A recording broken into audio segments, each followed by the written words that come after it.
Hello everyone, welcome to another video, and in this video we'll be talking about a very interesting concept of international business, that is international trade payments। तो भाई जब दो countries के बीच में transactions हो रही हैं तो उस केस में वो आपस में पैसे कैसे ट्रांसफर करते हैं एक दूसरे को, कौन कौन से तरीके हैं पेमेंट के। So let's start the video. So let's start with the topic forms of international trade payments. ठीक है। तो बेसिकली ये देखो, मैं आपको बता दूं, ये इंटरनेशनल बिजनेस बीकॉम ऑनर्स के पेपर में फ्रीक्वेंटली आस्क्ड क्वेश्चंस हैं जो पेपर में यूजुअली आ ही जाते हैं। ठीक है। तो अभी रिसेंटली भी ये बीकॉम दिल्ली यूनिवर्सिटी के पेपर में भी आया था, सिमिलरली सारी यूनिवर्सिटीज में आ ही जाता है। तो भाई क्वेश्चन क्या रहता है पेपर में कि that what are the ways या what are the methods of payment in international business transaction. भाई जब दो देशों की इन्वॉल्वमेंट है, लेट्स सपोज इंडिया और यूएस की इन्वॉल्वमेंट है या ऑस्ट्रेलिया और इंडिया की इन्वॉल्वमेंट है, जहां पर बिजनेस दो कंट्रीज में हो रहा है, उस केस में पेमेंट कैसे की जाएगी। पहली बात तो भाई करेंसी भी अलग अलग होती है, ये भी हमें पता होना चाहिए। दूसरी बात, यहाँ पर अपने देश में तो भाई चोर पकड़ा नहीं जाता, मान लो कि डिफॉल्ट हो जाए पेमेंट का। इंडिया इंडिया में ही अगर कोई चोरी करके सामान लेके मतलब सामान किसी को बेचा, उसने पेमेंट नहीं दी, वो तो हाथ नहीं आता। हम यहाँ पे तो कंट्रीज की बात कर रहे हैं, we are talking about two different countries, तो आप दूसरे की कंट्री में जाके उसको कैसे पकड़ लोगे। ठीक है। So that is why it is important for understanding, हमारे लिए समझना बहुत जरूरी है कि भाई कौन कौन से तरीके हैं जिसकी मदद से पैसे या फिर ट्रेड फैसिलिटेट किया जाता है। तो पहला वाला हम पढ़ते हैं, यहाँ पर पहला हमारे पास है कैश इन एडवांस। तो भाई what are the four, there are four methods of payment international transaction में। पहला है cash in advance, as the name suggest पैसा पहले दिया जा रहा है। इसमें क्या होगा, with cash in advance payment terms exporter can avoid risk, credit risk. भाई रिस्क उसका क्या है, उसने सामान भेज दिया, पैसा आया नहीं, वो एक रिस्क है किसका, एक्सपोर्टर का। तो वो रिस्क उसका खत्म हो गया, because payment has been received before the ownership of the goods are transferred. तो भाई जो बायर है उसके लिए रिस्की हो गया इसमें, जो सेलर है एक्सपोर्टर है उसके लिए तो फायदा हो गया कि भाई लेट्स सपोज ऑस्ट्रेलिया में हमारा एक्सपोर्टर था, उसको पैसे पहले मिल गए, अब उसको सामान भेजना है। रिस्क किसका हो गया, बायर का, कि भाई पैसे दे दिए, पता नहीं देगा गुड्स देगा या नहीं देगा। For example payment has been made through a wire transfer और क्रेडिट कार्ड या फिर वायर ट्रांसफर, वायर यानी कि हमारा जो ऑनलाइन पेमेंट मेथड्स हैं उससे किया गया है। However asking for payment in advance is the least attractive option for the buyer. भाई बायर कहेगा भाई मेरा तो इसमें नुकसान है, एक तो सामान मैं आपका खरीद रहा हूँ, आप उल्टा मेरे को हेल्प करो। मैं आपका क्यों खरीद रहा हूँ, मैं इसलिए तो खरीद रहा हूँ क्योंकि मेरे को सामान, लेट सपोज आप या तो किसी वजह से आपका सामान या तो अच्छा है या फिर आप मेरे को क्रेडिट ऑप्शन दे रहे हो। बट अगर आप नहीं दे रहे तो मैं क्यों खरीदूं आपसे, ये भी एक ऑप्शन प्रॉब्लम है। Because not only those who create cash flow problem. देखो भाई बिजनेसमैन का ना सबसे बड़ी प्रॉब्लम होती है कैश फ्लो, कि हमने सामान खरीदा, बाद में पैसे हमारे पहले चले गए। उल्टा वो चाहता है कि भाई मेरे पास पैसा रहे, सामान मेरे पास पहले आ जाए, पैसा मैं बाद में दूं। तो कैश फ्लो की प्रॉब्लम हो जाती है इस केस में। But buyer can also concern whether the goods would be delivered और नॉट। हाँ बायर ये भी कंसर्न है कि भाई मैंने तो पैसे दे दिया, पता नहीं देगा नहीं देगा गुड्स। ठीक है। Therefore thus exporter who insist on advance payment method as the sole manner of doing business, they may lose to competitor. ठीक है भाई, जो तो बिजनेसमैन इस वाले मेथड में, कैश एंड एडवांस मेथड पे चलेंगे, भाई लॉन्ग रन में तो वो पिट जाएंगे। क्यों, क्योंकि भाई आपके कॉम्पिटिटर्स तो क्रेडिट ऑप्शंस दे देंगे। सिंपल सा मेथड है ये वाला, सिंपल क्लियर है। आगे चलते हैं, लेटर ऑफ क्रेडिट। भाई ये सबसे सेफेस्ट माना जाता है, सबसे ज्यादा सिक्योर इंस्ट्रूमेंट। देखो इसमें क्या होगा, लेटर ऑफ क्रेडिट में गारंटी ली जाती है। गारंटी कौन लेता है, कौन लेगा गारंटी, पेमेंट की गारंटी कौन लेगा, बैंक लेगा ऑन बिहाफ ऑफ बायर।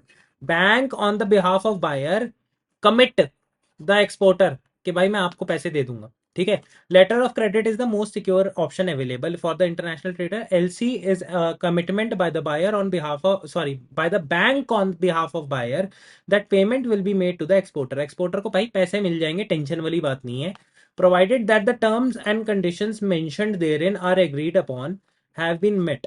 भाई जो भी टर्म्स एंड कंडीशंस दे रखी हैं वो मीट करते हो, अगर आप जैसा प्रोडक्ट बताया गया है, जो आपने स्पेसिफिकेशंस बताए गए हैं, अगर आप वो मीट कर रहे हो तो आपको पैसे मिल जाएंगे। As verified through the presentation of all the required documents the buyer pays his और her bank to render this service. भाई बायर बायर कुछ पैसे देगा बैंक को कि उसके बिहाफ पे उसकी गारंटी ले। भाई बैंक कोई समाज सेवा तो करता नहीं है, वो भी फीस चार्ज करता है। तो कौन देगा इस केस में फीस, बैंक को, बायर। ठीक है, द एलसी इज यूज, हाँ देखो, an LC is useful when reliable credit information about foreign buyer is difficult to obtain, but the exporter is satisfied with the credit worthiness of the buyer. Bank ठीक है, तो basically यहाँ पर क्या हो रहा है कि एलसी वहां पर यूज होता है जहां पर क्रेडिट वर्दीनेस पता लगाना बड़ा मुश्किल है कि एक्सपोर्टर का नहीं, बायर पेमेंट ना डिफॉल्ट कर दे, उस केस में एलसी मोस्ट रिलायबल ऑप्शन है, क्योंकि बैंक यहाँ पे गारंटी ले रहा है कि अगर आप अपने प्रोडक्ट्स डिलीवर कर रहे हो, जिस टाइम पे बोला गया तब डिलीवर कर रहे हो, जिस क्वालिटी स्पेसिफिकेशंस के बताया जब डिलीवर कर रहे हो, तो आपका पैसा कहीं नहीं रुकेगा, गारंटी ले रहा है bank.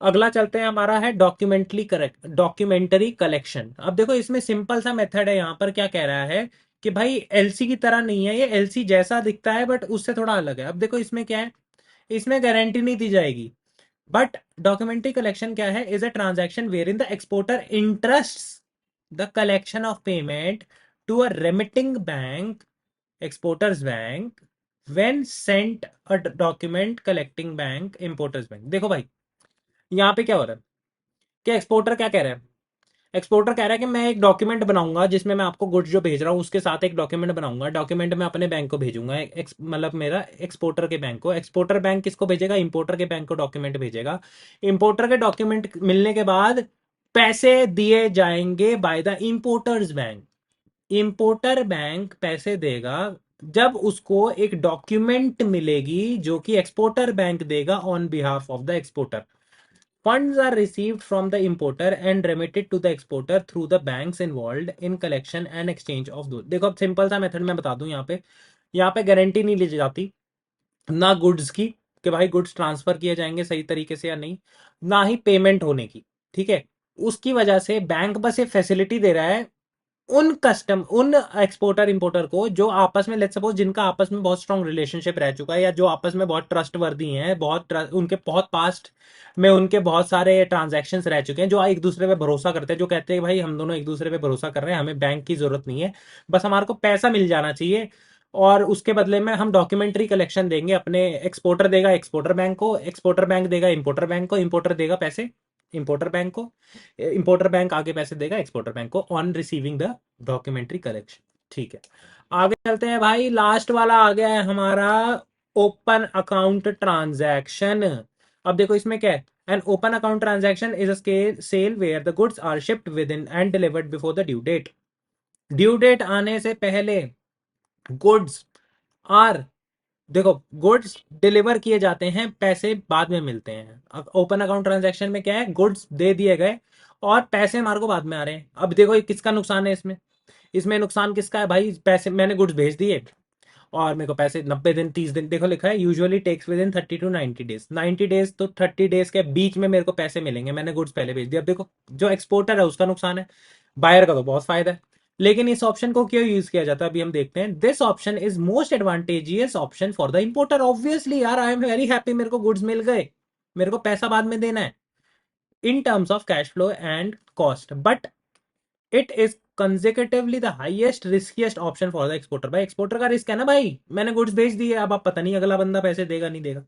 Therefore, exporter who are reluctant to extend credit to those may lose sales to the competitors। Obviously भाई, अब देखो एक चीज बताओ, आप नहीं दोगे क्रेडिट पे तो 10 ऑप्शन और बायर के पास, बायर आपसे नहीं लेगा तो किसी और से ले लेगा। आज की डेट में भाई कमी तो है नहीं बायर सेलर की, ठीक है, तो क्या है जो क्रेडिट देगा उससे ले लेगा, तो इसलिए आप भी दे दो, तो इसलिए सब देना स्टार्ट कर देते हैं। How ever the exporter can offer competitive open account terms when substantially reducing the risk of non-payment by using one or more appropriate trade financial techniques such as export credit insurance। भाई अब देखो exporter क्या कर सकता है अपना risk minimise करने के लिए, देखो हर चीज हर बंदा अपने रिस्क कैसे मिनिमाइज करता है, इंश्योरेंस ले लेता है, तो एक्सपोर्टर क्रेडिट इंश्योरेंस ले लेता है कि भाई अगर पैसे ना मिले तो इंश्योरेंस कंपनी आप दोगे मेरे को पैसे, डन। ओके गाइस, तो ये 4 तरीके थे हमारे जिसमें एक इंटरनेशनल ट्रेड को फैसिलिटेट किया जा सकता है। सो आई होप ये आपको समझ में आ गई होगी। So I will meet you in the next one, thank you.